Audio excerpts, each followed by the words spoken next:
Hi, Celisse. It's so nice to meet you. Nice to meet you. Is this your first time at Pilgrimage? No, actually, it's my second. I was here 2 years ago, and also played the main stage as well. Oh, that's awesome. Yeah. So who's an act that you're most excited to see or meet this weekend? See or meet? Well, I've already met them technically, but Dave Matthews has done some pretty cool things with his career, so it'll be nice to see him again. Do you have a favorite Dave Matthews song? Oh my God. Well, this isn't really fair to say because it's not technically his song, but they do a cover of Watchtower. That's pretty incredible. I don't think I've heard that. Oh, well, you should stick around and hear that. 'Cause it's pretty great. Okay, that's good to know. Now, what are you doing with Dickel here this weekend? Well, I just finished my show up at the main stage, and I went to the I think it's called the Dickel Dive. They're sort of like bar area, and just did a little activation and met some people and drank a really good, I think it was called like a pumpkin sour or something. I just had one of those too. Actually, and I'm not even I normally try to stay away from the brown liquors because they get me into trouble.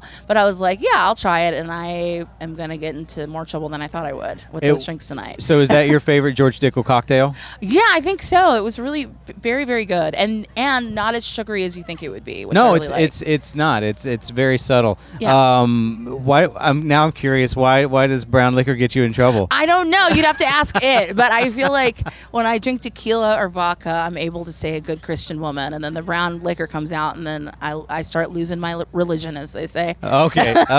Now, you've got a song, Freedom, and it's packed with themes of social justice. What's something that you hope audiences take away from that song? Wow. I think the hope with that song is that people would leave listening to it thinking about what's one small thing that they might be able to do to affect change in their communities. Because I think it can be so easy to get incredibly overwhelmed at how many things can feel just challenging in the time that we live in today. And I know if I think about world problems on this big scale, I feel so powerless. Yes, right. yeah. But if I focus on sort of like, all right, but what can I do in my community? What conversation can I have with a family member? What, do I have a cousin that I can like convince to vote, to get registered to vote? Like these little things, right, actually are the things that add up and then actually make for sort of the big ripple and wave effect in the future, Oh, that's amazing. I love that. Thank now, you. You've performed with so many incredible artists, Joni Mitchell, Alicia Keys, just to name a few. So have you taken anything from those collaborations and sort of, has it influenced the way you perform at all in any sort of way? Oh my gosh. I think with Joni Mitchell in particular, sitting in the presence of a person like that who is responsible for some of the most important music we will ever have of our time, I think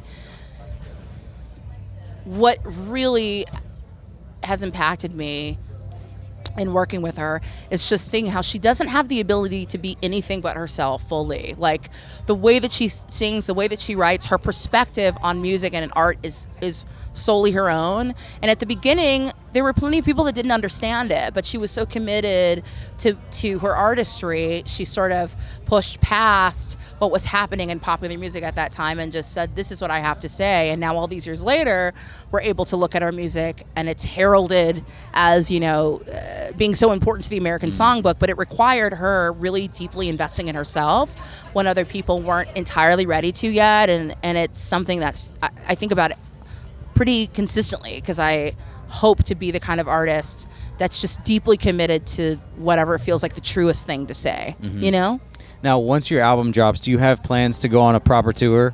Yes, absolutely. And I will hit all my favorite markets like Nashville, like being one of them. I've played a ton here. Like I said, this is my second time at Pilgrimage. I've played at the Ascend a couple times, the Ascend Amphitheater. I love that place. Yeah, opening for Brandi Carlile. That was a couple years ago as well. Cool. And Brooklyn Bowl here. Like I love playing to Tennessee audiences for sure. Last question.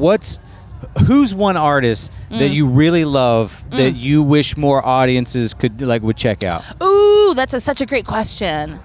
Ooh. Well, this is, oh dang. There's so many ways to answer this question. Okay, this is so random. There's like a million people that I could say, but there's a Danish artist. Her name is Tina Dickel. And if you look up her name, last name D-I-C-O, sometimes it'll come up D-I-C-K-O-W. She's like massive in Europe and lots of other places. But in the States, very much usually here touring in like clubs, which I'm always so shocked because she's just so major everywhere else. And she's somebody I started listening to, I don't know, 15 years ago. I know her records so well. One of the most just incredible storytellers, and her records really sort of go the range of being super singer-songwriter with just her voice and guitar to fully produced with a full band. And I love her songs and I love her songwriting. And if you're a fan of a place like Pilgrimage where it's really song first, Tina Dickel is like, I just think would be an incredible person to check out. All right, I'm going to check her out. Yeah. That's awesome. Thank you so much for your time today. I really appreciate it. Thank you. Absolutely.